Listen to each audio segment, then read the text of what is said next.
social work and brings a sincere commitment to this topic, both because of her belief in student engagement, as well as her belief that it can be possible in asynchronous learning environments.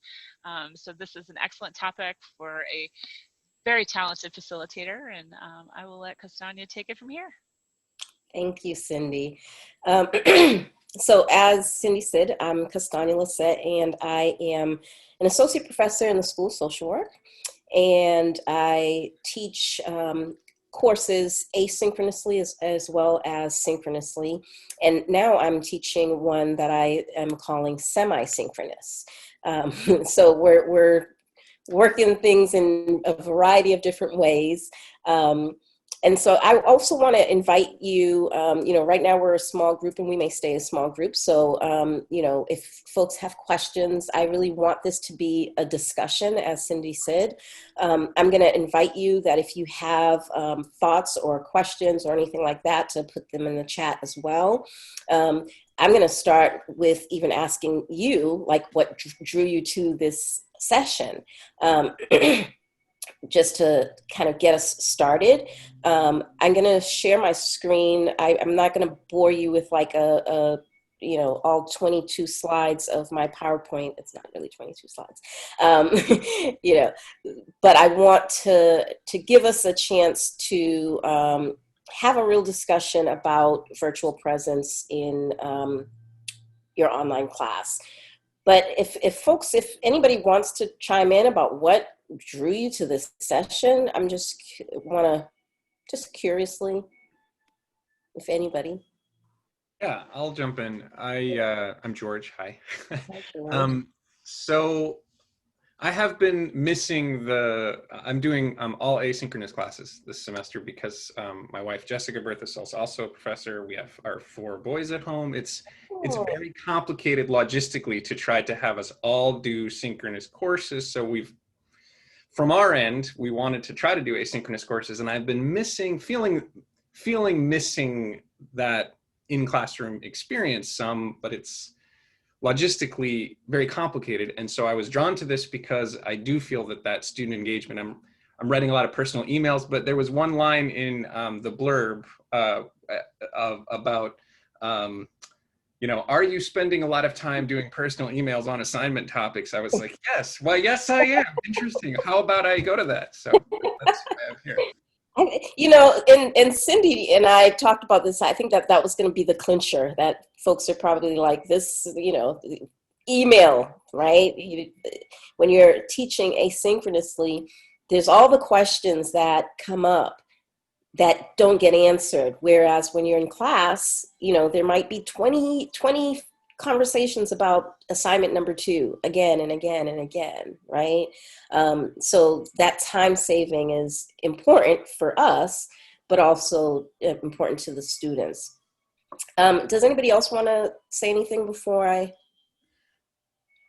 go ahead? I'll just add to that, George. Thanks for sharing that, because I definitely agree with you on the point of I assigned this kind of challenging lab in one of my classes, and then I had a bunch of Zoom meetings. So those to me take even longer than emails.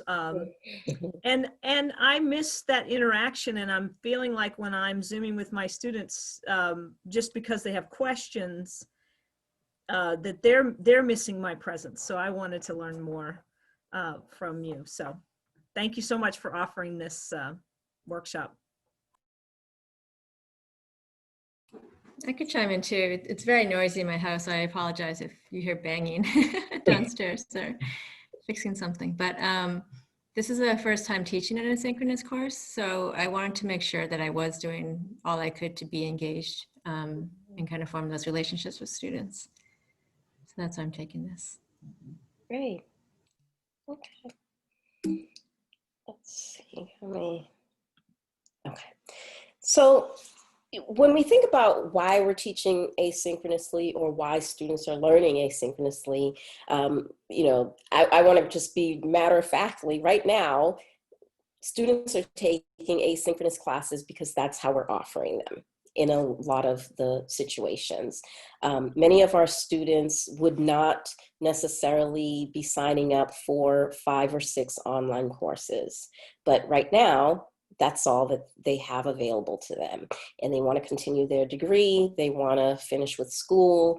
And whereas sometimes they might have taken an online course or two, they routinely would not have taken a full load of online, our particular students. But right now, they don't have very many options depending on what their major is and what course requirements they need to fulfill. And so they're taking the courses that we have available to them. And some of them are asynchronous. Some of them are synchronous as well. But some of the students who are in these courses may not have actually wanted to be in an asynchronous class. And some of the reason for that is that the relationships with one another, the ability to talk to other students and get to know other students and get to know the professor. There's lots of research about the importance of that connection with other students as well as with faculty. The reasons why we teach synchronous are varied as well, or why we teach asynchronously. I'm currently, transitioning my courses to asynchronous, or what I've been calling semi-synchronous, because I've got a 2-year-old at home, and I've got a 10-year-old, who sometimes is learning, in the laptop right next to me, or maybe at school, but 3 days a week right here as well. A lot of my students have young children or younger siblings, or their parents are at home with them, and, or their spouses or whatever, right? And the asynchronous seemed like it would be a little bit easier to manage in some ways.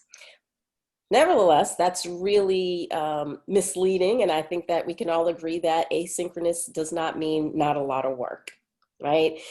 Because we end up putting lots of work into our asynchronous classes, and sometimes more work than we intended to, right?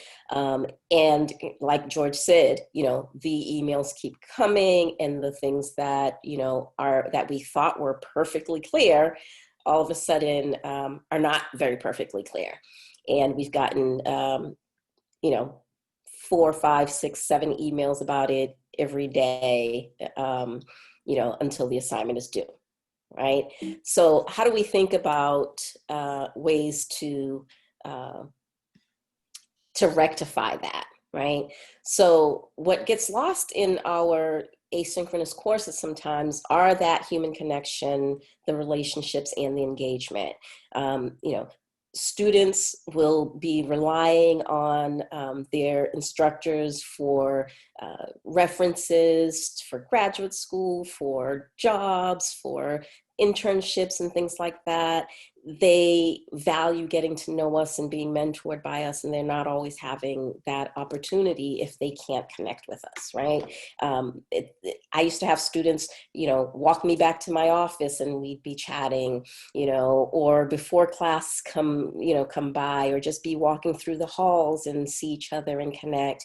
And right now we're losing all of that, right? We're losing all of that because of the pandemic, and we're losing it and not replacing it with something else. We've got our virtual office hours, but we also know that students generally don't come to your office hours. They feel intimidated about coming to office hours unless you are personally inviting them to come and say, come and see me next Tuesday at 3:00. Can you make it? Oh, not 2:00. How about this time, right?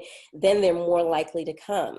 So unless we're also doing that in our virtual office hours, we're probably not getting anybody dropping in on us. So we probably have those virtual hours and we're sitting at our Zoom and we're just waiting for somebody to show up, and nobody's showing up, right? But that engagement is really important. It's important to their learning because they do have those questions, and it's important to that connection. So I'm gonna, we're only here together for an hour, although I will continue to have virtual office hours for OTL in the coming weeks. And so, I'm really hoping and looking forward to seeing some of you for that, so we can further these conversations. But I want to talk about kind of two principles or two things that I think really can make a difference. And one is let them see you, and the other is see them, right? And so when I say let them see you, like that's welcoming them with a smile. And so you might wonder, well, how can I welcome them with a smile? How am I going to see them to smile at them? But I always say, if you haven't made a welcome video for your asynchronous classes, it's actually not too late. You can make a welcome video, a very short 2-minute video of who you are and why you're teaching this course, or what's going to be great about this course, right? Right now is actually a great time because we're heading into week 6, so it's almost the mid-semester. And so if you haven't done a welcome video, you can do a very quick, short welcome, welcome to the midway. We're almost halfway through the course and just want to, give you a thumbs up on, the work that we have going ahead. Let me raise my thumb so you actually see them, right? And that sort of thing.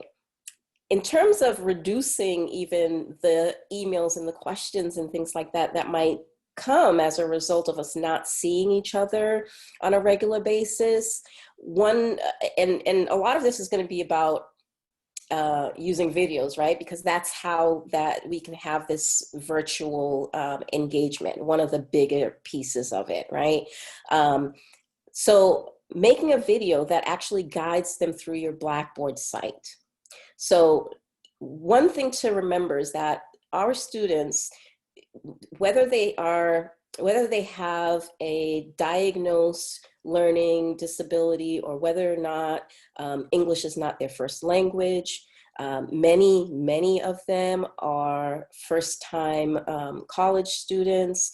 They may not be very savvy with computers, not savvy with Blackboard. So making a video that actually guides them where to find things, where to click, right? Where to submit the papers, where they can find additional resources, those sorts of things in again, very short video can be super helpful to the students. And it'll also answer the questions that they're emailing you at 1 o'clock in the morning and waiting for your response, and you're hopefully not emailing them back at 1:15, right? But they're waiting for those responses. So we can go through our syllabi, and again, having even a separate video posting in your Blackboard under syllabus where you actually talk them through the syllabi the same way you probably would on the first day of class, right? Usually that's what we do in the first class meeting. We talk about here what the assignments are, here's what the week by week looks like. But sometimes in an asynchronous class, we put everything up and we say, have at it, right? So walking them through your Blackboard site, walking them through the syllabus is still just as important as if you were in that face-to-face. In my face-to-face classes, I actually used to walk them through the Blackboard site as well, right? Right there in the classroom, I would tell them, okay, let me show you our Blackboard site so you know where to find the readings and the other information, okay? Another really good tool is using voice comments. So, for them to be able to connect with you, even hearing your voice can be helpful. So I had a colleague of mine, and this is like super transparent. Like, I don't even know if I can necessarily do this to this level, but she actually graded their papers through Screencast-O-Matic, like ran the Screencast-O-Matic as she was grading the paper. And so she was reading it and talking about, okay, here's where you missed this. And I was actually floored by the fact that, she graded with that much transparency, and showed them, okay, and so on the rubric, I'm giving you, 6 out of 10 because you missed this, this, and this, right? Very transparent, right?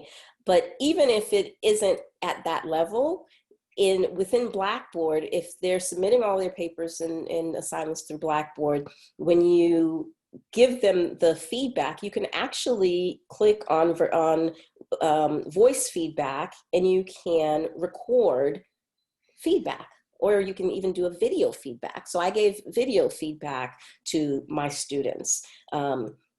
Recorded myself, just, they had feedback on the paper, but then just kind of, told them some other little things, mostly to connect with them, for them to be able to see me, know me, and really 2 minutes, right? Only 2 minutes, not a 10-minute video, because nobody wants to watch a 10-minute video of you telling them about their paper anyway, right? Not when it's a one-way conversation and they're not there to take, ask the questions back and forth, right? So you're giving them the nuts and bolts about what they can do to improve, and they can really appreciate that.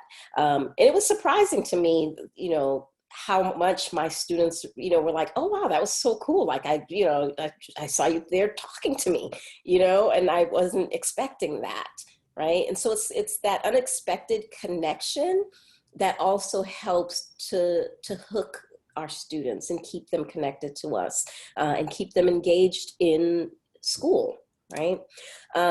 So voice comments, a weekly update, again, maybe reviewing an assignment or giving more information about something, within the assignment folders, talking specifically about each assignment, right? So having a video, again, short, where you show that page on the syllabus and you talk them through that assignment, some of the nuts and bolts, and we can often anticipate what some of their questions will be, right?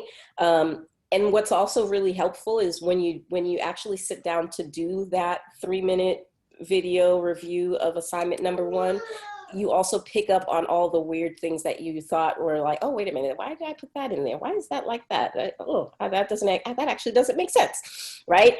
So it gives us a chance to actually do some correcting on that too, which is cool. So that's a big part of, that's a big part of the letting them see you.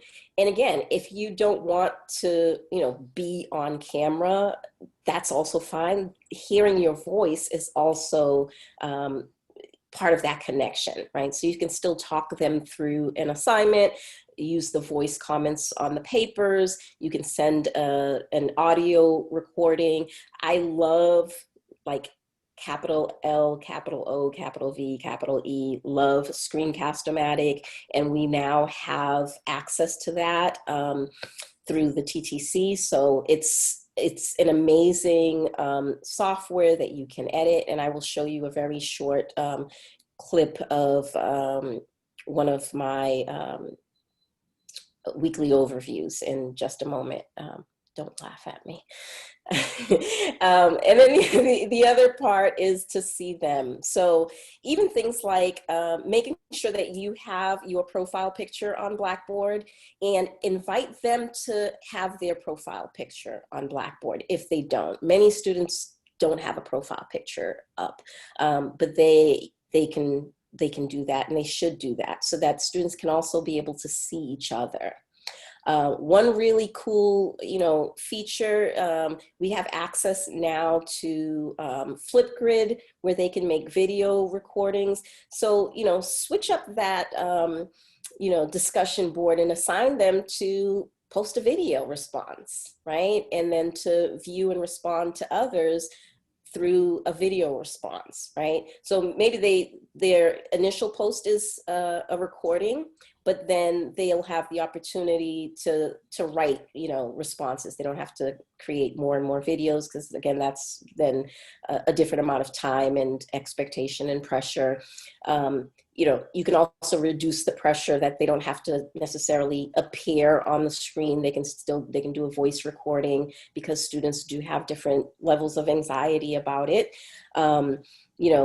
It's not a difficult thing for them to, if you had presentations in your courses, they can record, presentations. Now you can even just do that through PowerPoint, through the Microsoft platform, and you can add your voice to the slides and automate it so that it's like a little 5-minute movie. And that's what that's the assignment, where they're, talk about a theory, and, and you should have 6 slides, and you tell them how to present it, and they post it, right? Now they see each other, they have a sense. And so hopefully one day when we get back to normal, and it's a different kind of normal that allows us to be, less than 6 feet away from each other and in the same rooms, right? Then they'll actually be able to say, oh yeah, you were in my class, right? You were in that online class. Whereas right now, some of them have no idea. Like they might see their instructors on campus and have no idea who they are, right? Which is not something that usually happens in our normal, right? So we want to really normalize this online asynchronous experience in a way that is right now just really not normal for all of us. So assigning video discussions or video responses. I also want to talk just a tiny bit about using the retention features within Blackboard. So you can see when your students have logged in last, whether or not they've, completed all their postings, whether or not they're kind of doing it all at the last minute before it's, the discussion board is going to close, or whatever it might be.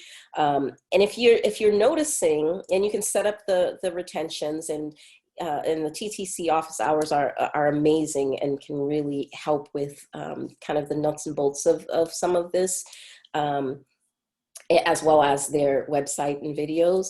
But using those the retention features, and then reaching out to those students specifically. And again, this is really about retention to your course and to the university, because reaching out to them and saying, hey, I noticed that you haven't been on Blackboard in, the last 7 days. Just want to touch base with you. I know it can be hard to be in all these online classes, and you can sometimes, miss a couple of things. And so just wanted to check in with you. Now, how cool would that be for your student to get that in an email, and it's actually a video of you saying, hey, George, I noticed that you haven't been posting in a while.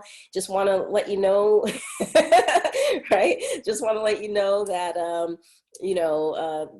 the initial post was due, the day before yesterday, but if you still want to have a chance to get in on the conversation, you're welcome to do that. If there's anything going on, that we need to talk about, shoot me an email, or, click on the link that's attached to this email to come to my office hours. I'll be there on Thursday at 2:00, right? And then it's so real to them, like, okay, it's almost like you just called me in, like on a FaceTime call or something, that they can feel that connection and that you care, right? And again, and I'm going to keep emphasizing, like, really short videos, really short conversations can carry a lot, and it can take them a long way. Okay. So I'm going to show you guys my week 6 overview for my students. This is the part that always feels so like exposing, you know, like this is my inner, you get to see my inner thoughts happening. But this is what I sent out to my own students in one of my courses, which is a course on diversity and oppression. It's the first, or one of the first courses that social work majors would take, as well as students who might not necessarily have yet declared the major, because it's also part of the core in terms of diversity core feature, right? And so interestingly enough, I have a student in my course who, this is her first course ever in college. And I'm used to having sophomores and juniors. And so when she said this was her first course in her first semester, I thought she was a transfer student. And she said, no. And she's, you know, she's probably about, you know, 40. And she said, no, this is my first time coming to college. She's like, I don't know how to do any of this. And it really took me back. Like, I was like, whoa, I hadn't anticipated that not only would I have students new to the major, or maybe even new to online, but brand new to college, brand new. And so, you know, when I think about this asynchronous, you know, world and the connections that need to be made, you know, I'm thinking about someone like that student, right, who really needs this connection. So I'm gonna just show this, and I don't know if I need to necessarily show it all, but I'll let it roll. And one thing additionally why I love Screencast-O-Matic is that you can do closed captions. And so you can select the closed captioning feature.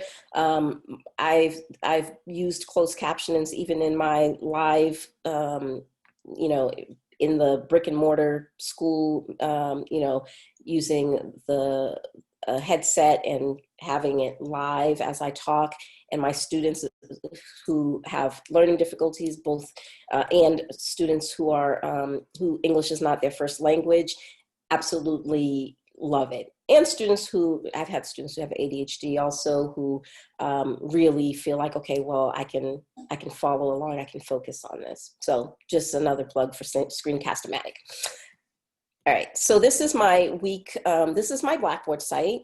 And, you know, I tried to make things as clear as possible. This is where you go to my Zoom class, and now that we're going semi-synchronous, they meet with their groups on the second of the, it's a twice a week class. I have 2 sections of it.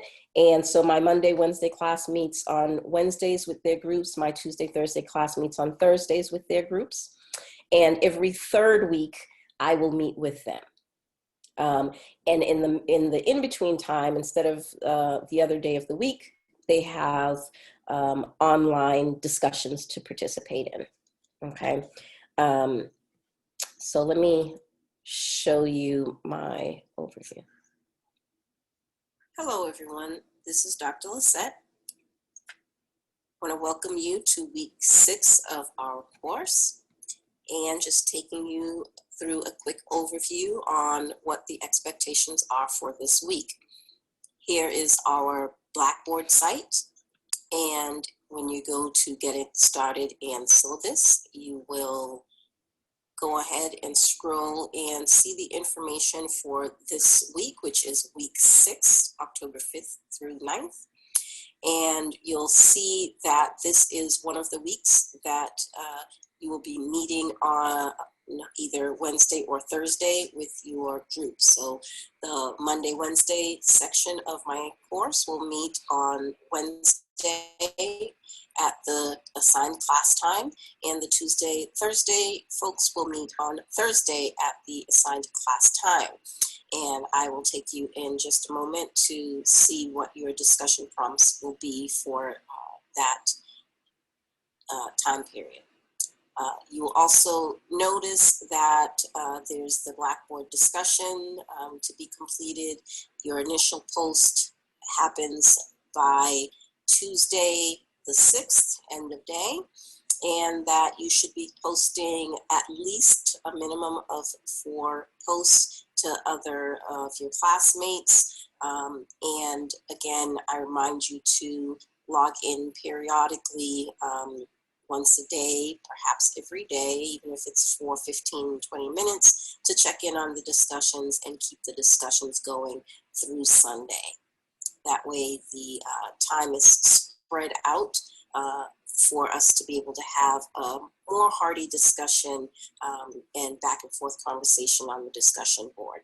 So let's go from week 6, the syllabus, to the course content. That's where you'll want to go next to take a look at the information that is posted in the week 6 folder. And you'll see that there are various links, some videos for you to watch, as well as some short articles to read. On this particular website, What is Systemic Racism? Please do view all of the videos. They're very short, under a minute, but they are really engaging and interesting and will help you with your assignment in the discussion posting for the week. Next, I will take you to the small group discussion prompts, just so that you have a look ahead. And you'll see that you also need to be reading through chapter 7 of the White Fragility book. You're going to reflect on these following questions, and this is what you will be discussing in your small groups, either on the Wednesday or Thursday, whichever day is your class day. So chapter 5, questions 6 and 7 from the Reader's Guide, which is found here, and from chapter 6, question number 2 of the Reader's Guide, and the chapter 7, all of the 6 questions. These are the discussion prompts for you to be prepared to talk with your group members about when you meet. Next, I will take you to the discussions that will happen for this week. This week's discussion is already posted, and so you may start posting, but again, just be reminded that the first post needs to happen by October 6th, Tuesday. This is a post-first discussion, so you won't be able to read or see anyone else's posts until you have posted your initial discussion response. So this week you are asked to discuss the topic Black Lives Matter versus All Lives Matter and Blue Lives Matter. So after you've done the readings and looked at, for instance, the Black Lives Matter website and some of the other material, you're asked to write 2 to 4 paragraphs on this topic. You are also asked to make a video. And this is described here in prompt number 2. After watching the videos about systemic racism, how would you talk to a relative or a friend of yours about this topic? So how would you talk to someone who says, I just don't get this stuff, this systemic racism? Is it a real thing? You are asked to make a short video and attach it to the post. This can be a video of you giving your response. It does not have to include any other person, or it does not have to be the actual live recorded conversation of you talking to your Uncle Bob. So this can be just you sharing what you would say, how you might say it. This discussion this week is worth 5 points. So that's a little bit more than last week's discussion. So that pretty much takes us through what the expectations are for this week. I will see you on Wednesday or Thursday for your discussion groups. I will be there to add you in the Zoom classroom. And if you have any questions in the meanwhile, you can feel free to email me. Otherwise, I will look forward to viewing your videos and reading your discussion prompts. Thank you.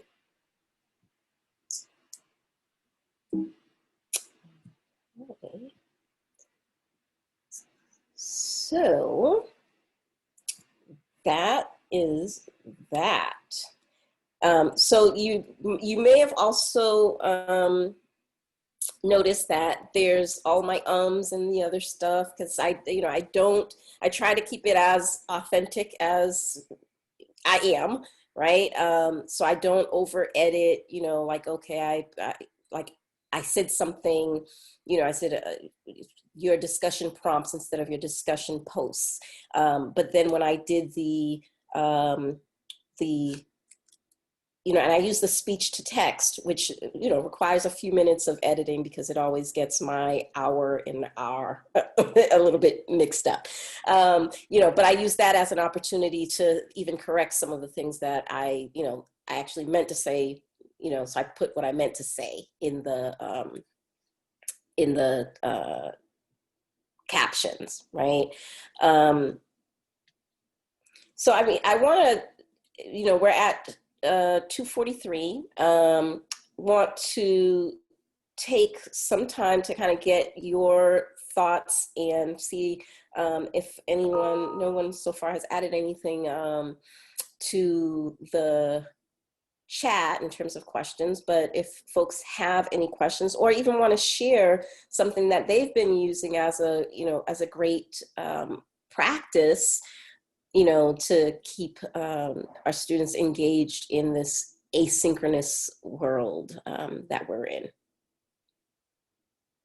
So just any thoughts? Yeah, Sharon, go ahead. I had a question on your, the way you kind of laid out the week, which is wonderful. I think that's so terrific. And then you said that you're going to have them go into the discussion groups and you would be there. Are you there the entire time, kind of, in case they have any questions? Do you just let them into the rooms and then leave and then come back every 3 weeks? Or how do you manage So that's week? a good question. So what I do is I use that hour as a time for me to also get work done. So I'm there, but I'm not in the groups. And I'm also, because I'm there, I'm able to let in any latecomers, because I'll hear the ding.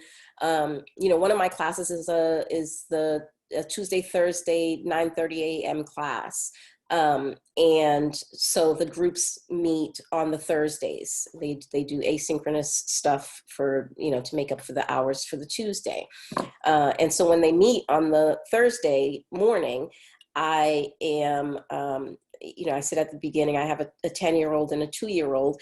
I'm getting the 10-year-old onto his computer to be in 5th grade, and I'm, getting the baby ready to, maybe do ABC Mouse on the iPad, or maybe, finish breakfast or something like that.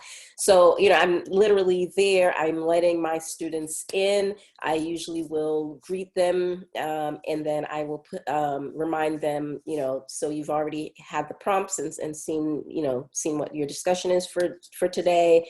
I put them into the breakout groups, which I'm interested to know now. I think they can put themselves into their breakout groups in Zoom now with the new upgrade. So hopefully that'll happen.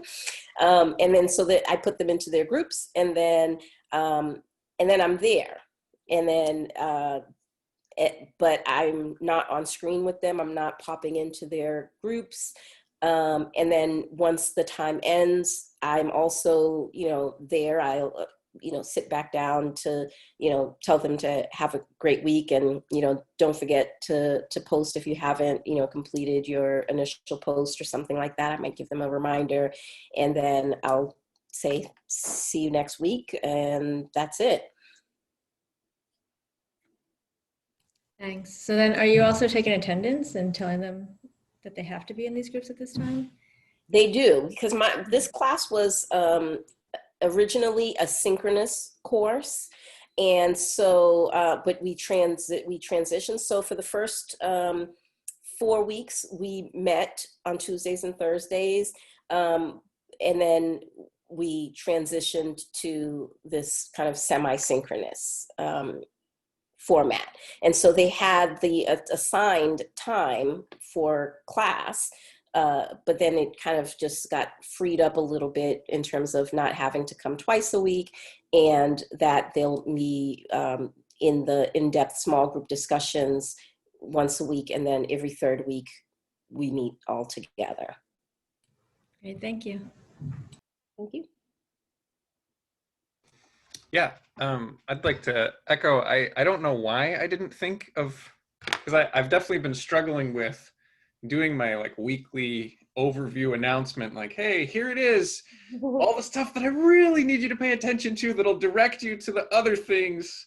And then I just am frustrated that it's not sinking in. Why didn't I think to do a video of that little spiel? Like, why isn't that a video? And I've been doing, you know, sort of weekly update videos, but they're a little personal, and they're a little bit like just I'm talking, and not to really say, look, let me walk you through what I want you to do this week. That's definitely something that I will be looking into. But I also had a question about, so I don't do discussions quite so much. I'm teaching math, so it's not quite as heavy a discussion area, but I'm using the boards because I'm having them post work that they're doing in kind of a collaborative, or trying to fill in for what would be group work in classrooms. So they're posting stuff to these boards, but they're clunky. And I was wondering if anybody else has tried or thought or used more drop-in chatty stuff like Microsoft Teams or something. I'm currently not doing that, but I'm interested in feeling that kind of you know, hey, drop in and chat me something in a little bit more question answer kind of a way, without, but my fear is that then they'll do the 1 a.m. like, hello, why aren't you there?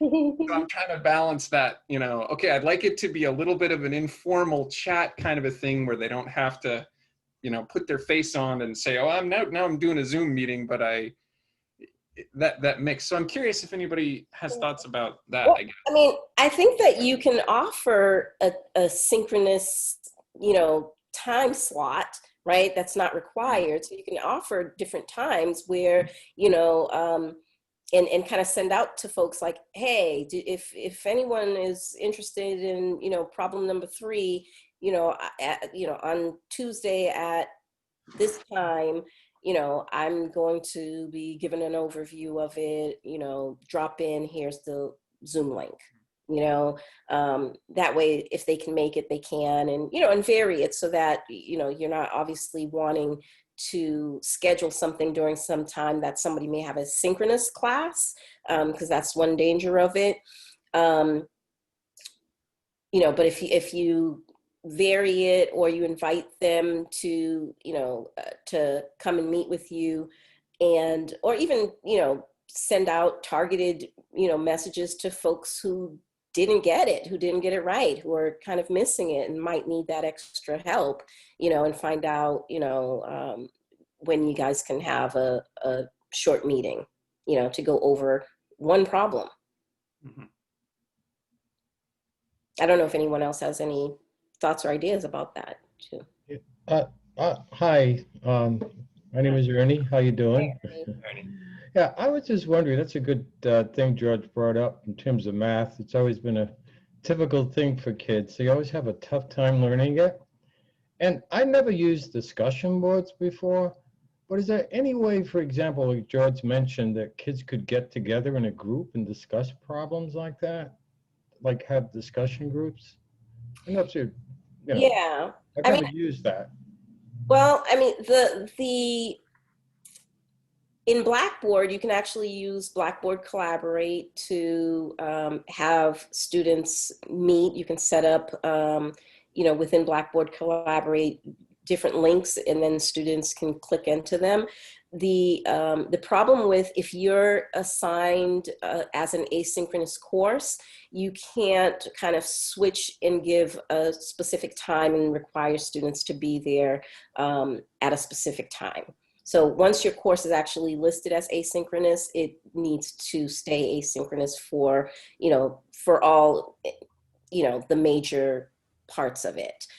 If you offer some optional time, then that's fine. But otherwise, and maybe going forward, you may decide that there is still the opportunity and the option to do, maybe for spring semester, that if you're offering this course again, I'm thinking, George, even as you and Jessica are kind of, juggling, who's asynchronous, who's synchronous, this day, maybe having one synchronous session and listing it that way. That way students will know, and it'll be part of their plan, right? And the other work can still be asynchronous. Mm-hmm. I guess just to clarify, what I was kind of thinking about is a little bit more, not necessarily live chatting, but with some kind of response action.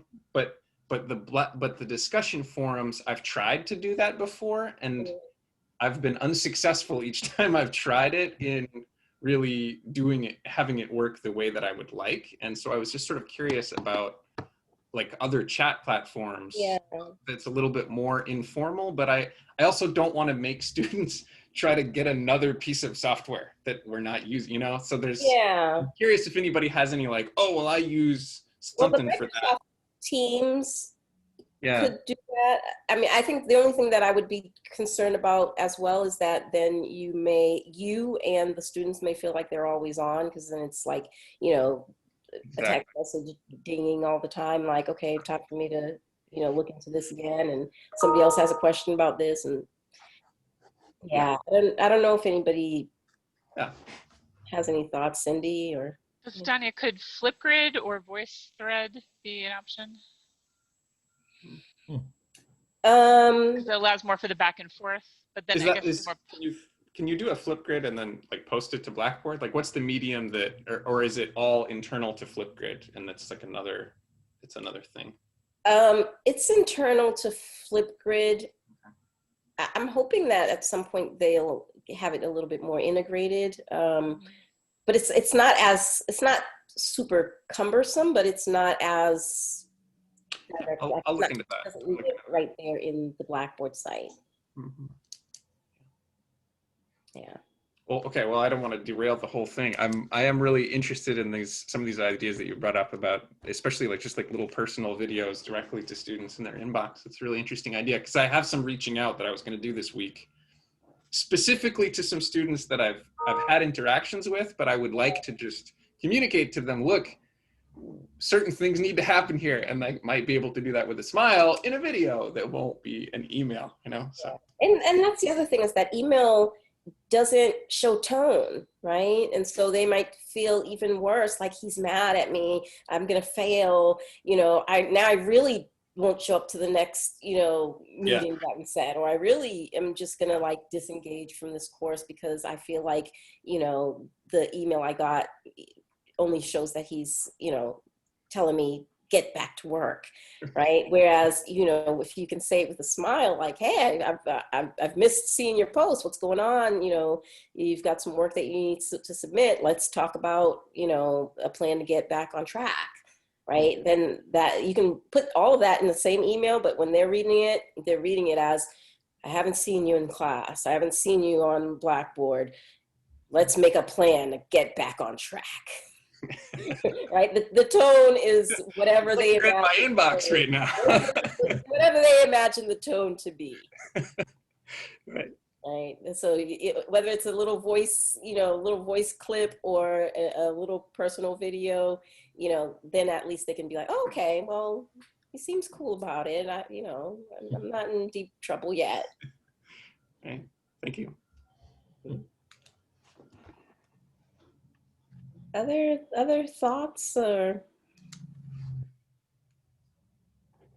and again, you know, I'm hoping to continue having office hours to talk more with folks who want to talk about student engagement in our online teaching and learning environment, whether that's synchronous or asynchronous.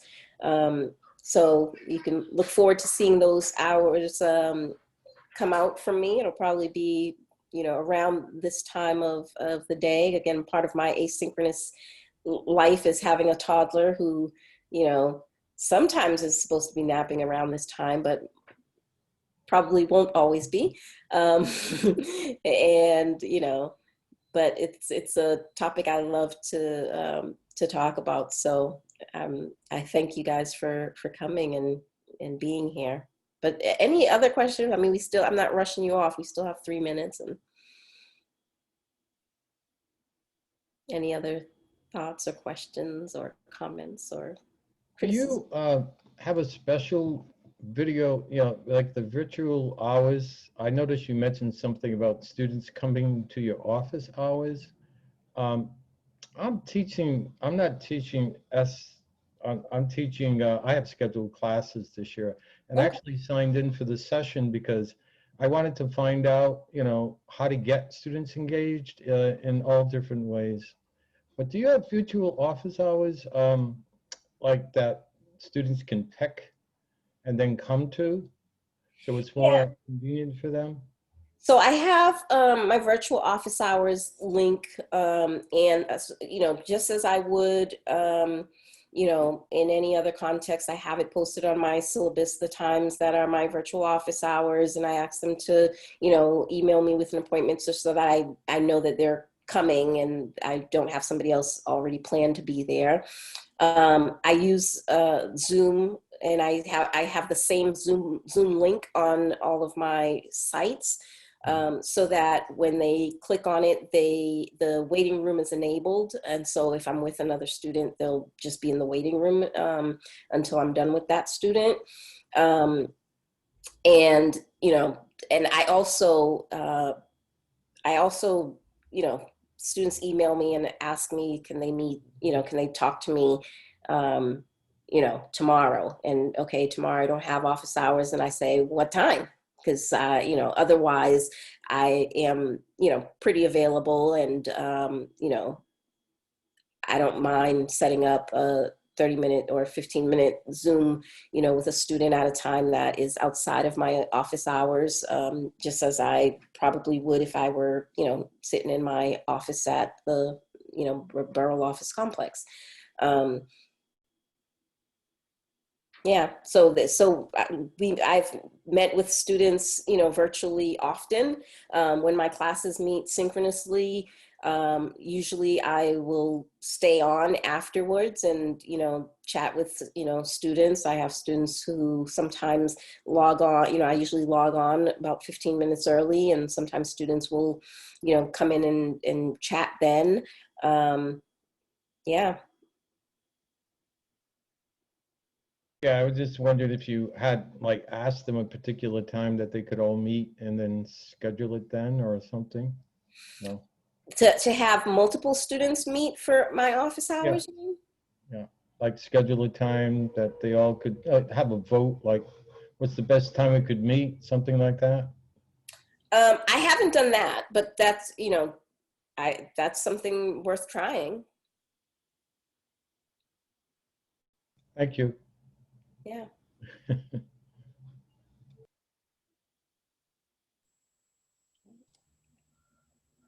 Well, Castagna, there's all kinds of love for these great ideas posted in the chat, and I want to thank you for sharing. I'm teaching a brand new class the second half of the semester at a new university, so you gave me some great ideas as well for ways I can get started without and get started right, starting new. So thank you very much.